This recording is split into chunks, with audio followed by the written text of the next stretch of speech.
قربانی کے دن آ رہے ہیں، ٹھیک ہے، تو کیا اتنی اس کو جستجو یا یہ سیکھنا کہ قربانی مجھ پہ واجب ہے یا نہیں، پھر اگلا مرحلہ کہ قربانی کی خریداری کرنے کے لیے بھی اس نے جانا ہے،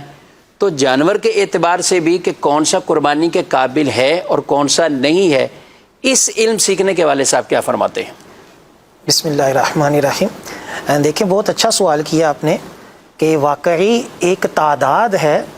کہ جس کو یہ علم نہیں ہے کہ میرے اوپر قربانی واجب ہے یا نہیں، جی جی، بلکہ اگر میں کہوں کہ راؤنڈ اباؤٹ تقریباً 63,000 روپیہ جس کے پاس ہے یا حاجت سے زائد چیزیں جن کی مالیت 63,000 بنتی ہے،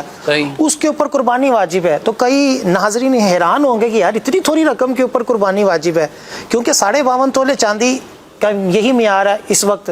تو اب 52.5 تولے چاندی 63,000 کی تقریباً بن رہی ہے، اس جس کے پاس ہے اس کے اوپر قربانی واجب ہے، تو اب اس کے لیے تو لازم ہے کہ بندہ جو ہے وہ اپنی قربانی کا جو واجب ہے وہ ادا کرے، اس کو پتہ ہو کہ میرے اوپر واجب ہے، اور اللہ تعالیٰ نے ابھی تو اس کو یہ سہولت دی ہے کہ وہ چاہے تو گائے کی قربانی میں حصہ ملا لے، 13,000 14,000 جتنے کا بھی ملتا ہے اپنے علاقے میں اس کو،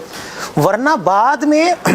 اس کو گناہ بھی ملے گا، اور پھر ایک پورے بکرے کی قیمت جو ہے وہ صدقہ کرنا لازم ہوگی، صحیح، اور پھر گوشت کھانے سے بھی محروم رہے گا۔ تو پہلا تو یہی ہے کہ جس کے پاس جتنی بھی رقم ہے یا سونا ہے یا جس کے پاس حاجت سے زائد چیزیں ہیں،